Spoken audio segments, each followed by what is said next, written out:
Tada! Herzlich willkommen zurück bei Agathor. Und, wenig überraschend, es geht um Warhammer Combat Patrol. Mittlerweile schon bei Heft Nummer 30, das heißt, wir haben noch ungefähr 50 vor uns. Ich glaube, 30 davon habe ich noch mal oben liegen. Aber heute bereiten wir uns auf den Start des Chaos vor. Wir haben zwar noch keine Chaos-Miniaturen, aber wir haben zwei neue Shades. Mechanicus Standard Grey und Agrax Earthshade. Damit werden wir jetzt erstmal alle alten Miniaturen überarbeiten. Vorher gucken wir nochmal in den Inhalt rein. Wie immer, ich wünsche euch viel Spaß. Lasst mir gerne einen Kommentar da. Wenn ich was ändern soll, lasst es mich wissen. Ansonsten rein in den Inhalt.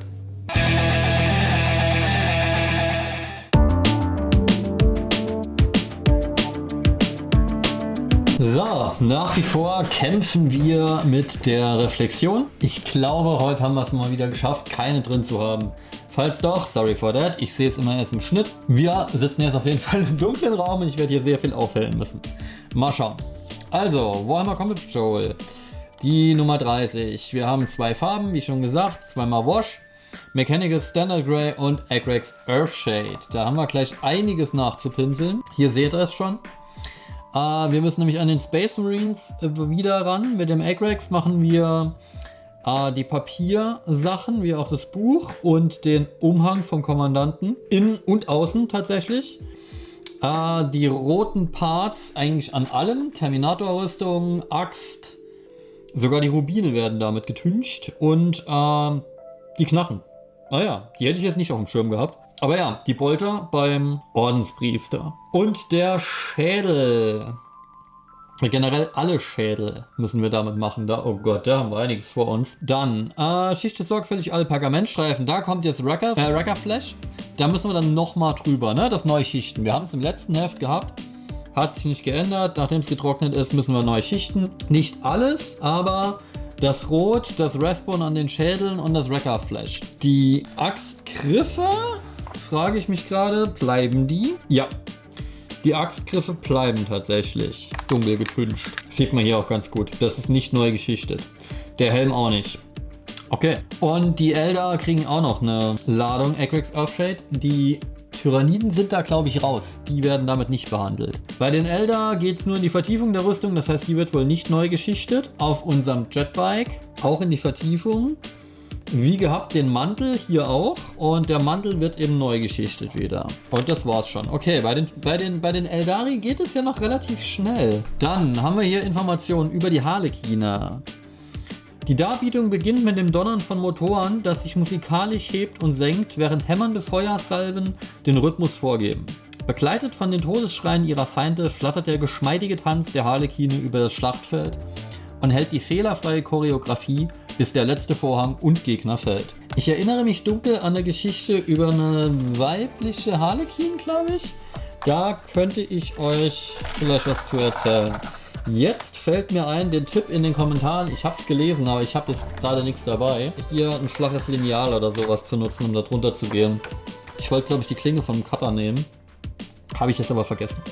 Genau, hier sind bekannte Harlekine, der Schicksalsleser, der Todesnah und der Solitär. Spielt der Spider-Solitär? Egal. Und es geht weiter mit Lesestuff, nämlich zum Thema Warp. Der Warp 04, das Reich des Chaos. Ich hätte so gerne Adepta Sororitas-Truppen. Ich finde die so cool, aber die sind leider in Patrol nicht drin. Der Warp ist eine Dimension endloser Fremdartigkeit. In ihm existieren viele Dinge und einige von ihnen haben die Form bösartiger Wesen und Dämonen. Von diesen haben wiederum manche die Aufmerksamkeit und Fantasien der Realraumspezies erreicht und versuchen, ihren Einfluss über die Grenzen des Immateriums hinauszutragen. Und da hinten haben wir sie. Die großen Übel. Nein, halt, das war ein anderes Franchise. Aber Khorne, Tzeentch, Slaanesh und Seuchen, Krieg, Zauberei, Fike. Ja, wie gesagt, Slaanesh. Alle gemeinsam. Sie haben einen Chaosgott in die Existenz gepimpert. Und hier freue ich mich ganz besonders drauf. Chaos Space Marines, die erste. Ihr erinnert euch, im nächsten Heft kommen die ersten Modelle. Ich habe so Bock auf die. Die Chaos Space Marines sind grauenhaft gewalttätige Gruppen ehemaliger Space Marines, die von den Unreinheiten des Chaos verzaubert und verdorben worden sind. Sie führen einen schrecklichen Rachefeldzug gegen die gesamte Galaxis und töten mit gnadenloser Brutalität alles und jeden, der es wagt, sich ihnen in den Weg zu stellen. Viel Inhalt diesmal. Ungehinderte Ambitionen, Leute. Zweckbündnisse, ja. Black Legion schließe ich mal öfter irgendwo an. Aber hier wird wieder gespielt. Und zwar Grundmission, diesmal die zweite. Archaeotech Bergung. Deine Truppen wurden entsandt, wertvolle Archaeotech zu bergen. Augur-Auslesungen lassen vermuten, dass die Energiezellen der Artefakte durch die Hintergrundstrahlung des Schlachtfelds korrumpiert werden. Wenn sie einen Totalausfall erleiden, bleibt dir nichts als wertvoller Schrott. Bringe die aktive Archaeotech unter deine Kontrolle und in Sicherheit, bevor sie zerfällt. Und okay, hier ist es egal. Man hat die freie Auswahl, wen man spielen möchte. Hier haben wir einen Bogen. Können wir markieren, mit wem wir diese Kampfpatrouille schon gespielt haben. Ihr kennt's, World Eaters, die kommen im nächsten Heft. Astra Militarum, das dauert noch. Symbiontenkulte. Konglomerate von Wodan, die kommen auch noch. Orks kommen auch noch. Chaos Space Marines, Elder, Tyranniden, Space Marines. World Eaters haben wir noch nicht. Die unterscheiden in World Eaters und Chaos Space Marines. Und dann haben wir hier die Grundregeln, wie man sich bewegt, ob man stationär bleibt, wie man vorrückt, wie man zurückzieht, wie man auf Flucht testet, über Gelände bewegen. Ihr wisst, wir haben noch ein Special mit Gelände vor uns. Da haben wir noch ganz viel vor. Es gibt Einheiten, die fliegen können. Dazu sage ich nur und wie Verstärkung funktioniert, wie Transporter auf dem Schlachtfeld funktionieren. Es ist echt viel drin, das Heft wirkt so umfangreich. Genau, hier Rhino-Transporter, wie man Truppen ins Schlachtfeld reinbringt, ins Getümmel oder sie als Deckung benutzt. Und da nochmal die Werbung. Combat Patrol ist erst der Anfang, kennen wir ja schon. Und jetzt wird es hier spannend, nämlich in der 31, die hier zufälligerweise schon liegt, sind ein dunkler Apostel, 2 dunkle Jünger drin. Es gibt Infos zum Chaos Space Marines und ein neues Szenario zu spielen.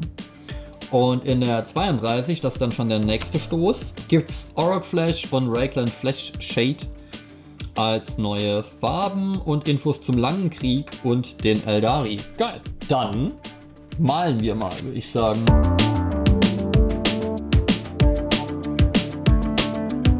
So, dann wollen wir mal. Nun aber zur Lore. Zu den Elder hatte ich euch ja schon erzählt, eben beim Inhalt. Ich würde mal gucken, ob ich diese Harlequin-Legende da finde. Das Problem ist, ich habe sie nicht gefunden. Vielleicht war das nichts Offizielles, was ich da mal auf YouTube gehört habe. Von daher gehen wir da mal weg. Ich werde auch euch nichts zu den Harlequins erzählen, sondern wir drehen eine kleine Exkursion zu den Exoditen. Ihr erinnert euch, es gibt quasi die Dark Elder, die eben den Fall überlebt haben, weil sie im Webway in der Stadt drin saßen, also die Drukhari. Es gibt die Craftworld Elder, die deshalb überlebt haben, weil sie auf ihren Craftworld Schiffen waren und deren Wrathbone-Panzerung sie vor Slanechs Geburtsschrei beschützt hat. Es gibt aber auch noch die sogenannten Exoditen. Und die Exoditen waren schon nicht mehr bei den größten Teil ihres Volkes, als Slaanesh überhaupt kam. Die haben sich nämlich verkrümelt, als die anderen sich dem Exzess hingegeben haben und haben sogenannte Maiden Worlds gegründet. Das sind Planeten, die sie terraformt haben, um dort ein neues Leben zu beginnen. Und sie haben ein bisschen von oben herab auf den Verfall der Normen der anderen Eldar geschaut und haben hier quasi sich ein eher ländliches, ein gemütliches Leben aufgebaut.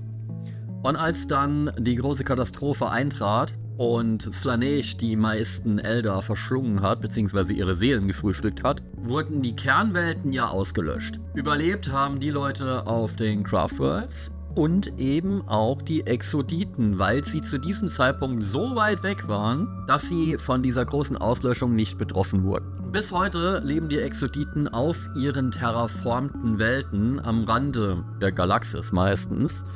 Das sind auch ein bisschen wildere Welten. Wie gesagt, sie sind zwar terraformt, aber die Exoditen haben ein ruhigeres, entspannteres Leben vorgezogen. Und von daher erinnert das Ganze eher an Clans und Stammesgesellschaften. Und sie arbeiten tatsächlich auf dem Feld und ziehen durch die Wälder, so ein bisschen eher wie man sich die Fantasy-Elfen vorstellt, würde ich jetzt mal sagen. Sie haben ihren eigenen World Spirit, also ihren eigenen Weltengeist. Und der wohnt eben in natürlich gewachsenen Kristallstrukturen auf ihren Planeten. Das Ganze erinnert so ein bisschen an den großen Kreis, in dem die Elder-Seelen durch die Seelensteine gespeichert werden, bei den Craftworld Elder. die ja eben auf den Schiffen abgespeichert werden, wenn sie sterben, damit Slanesh die nicht snacken kann.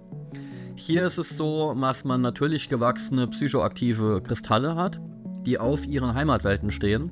Und diese schützen hier die Seelen vor dem Zugriff. Sie nennen das die Weltgeister oder die Weltseelen. Und auf diesen naturbelassenen Planeten stehen dann eben Menhire und Obeliske und Steinkreise, also ein bisschen Stonehenge-mäßig, die aus diesen Kristallen bestehen. Und die sind alle miteinander verbunden, auch so ein bisschen durch das Webway. Und darin werden dann quasi eben die Seelen aufbewahrt, wenn den Eldar was zustößt, wenn sie hops gehen. Und dementsprechend ist es eben auch das Hauptbestreben der Exoditen, ihre Heimatwelten zu schützen. Wenn sie diese Welten nämlich verlieren, verlieren sie die Seelen all ihrer Vorfahren, die in diesem Weltenbaum, in diesem Weltengeist, also World Spirit heißt das im Englischen hier, gefangen sind. Es ist aber auch so, dass sie durchaus kriegerisch sind, die Exoditen, und dabei unterscheiden sie sich zum Teil schon stark von den anderen Eldar. Vor allem dadurch, dass sie auf Drachen und Dinosauriern reiten, was ich persönlich ziemlich geil finde. Sie haben quasi Drachenreitertrupps, die auf riesigen Echsen in den Kampf reiten und fliegen, die sich eben auf ihren Exoditenwelten als natürliche Spezies befanden. Und die haben die gezähmt und nutzen sie es im Krieg. Außerdem haben sie verschiedene Dinosaurier, auf denen sie auch in den Kampf reiten. Die sind sogar an unseren real existierenden oder einmal existiert habenden Dinosauriern orientiert. Also es gibt hier sowohl den Stegosaurus als auch einen Brachiosaurus, die dann eben mit Waffen vollgepackt werden. Und ihr merkt schon daran, wie ich die beschreibe, die sind sehr viel näher an den Fantasy-Elfen, die man irgendwie von Tolkien und dergleichen kennt, als es die Eldar eben im 40k sind. Entsprechend schauen auch die Craftworld Eldar so ein bisschen von oben herab auf ihre, ich sag mal, etwas verwilderten Angehörigen.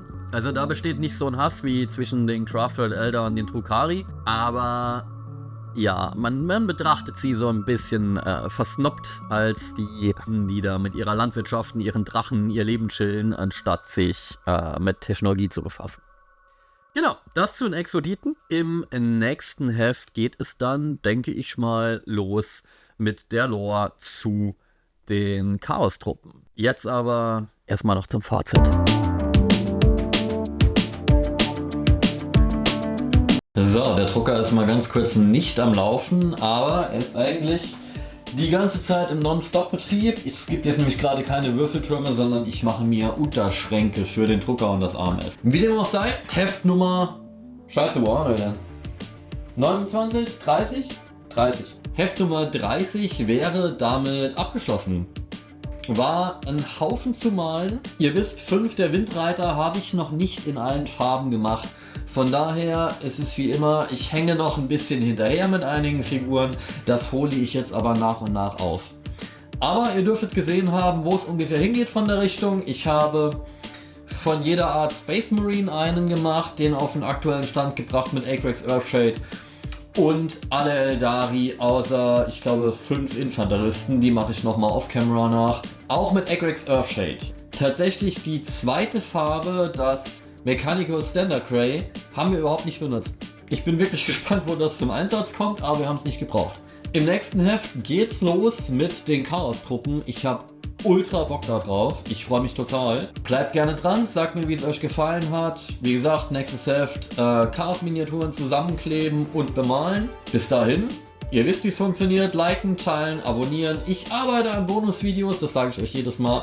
Aber es kommen ab und an ja auch mal welche. Und ich will euch in nächster Zeit mal mit Community-Fragen ein bisschen bombardieren. Also sprich, ich stelle dann rein, was wir als nächstes Bonusprojekt machen wollen. Ich habe ja schon gesagt, ich habe noch Boardgames hier liegen, die ich anmalen will. Oder ich packe euch einfach mal in die Community-Tab, was ich gerade mit 3D-Drucker treibe oder so. Wenn ihr darauf Bock habt, gerne kommentieren. Genau, bis dahin, vielen Dank für viele netten Kommentare, die vielen Videoansichten und ich hoffe, es macht euch immer noch Spaß. Wir sehen uns mit den Chaos-Gruppen in Heft Nummer 31. Bis dahin, liken, teilen, abonnieren und Twitch habe ich auch noch, Instagram, TikTok. Sucht euch aus. Viel Spaß. Bis dann.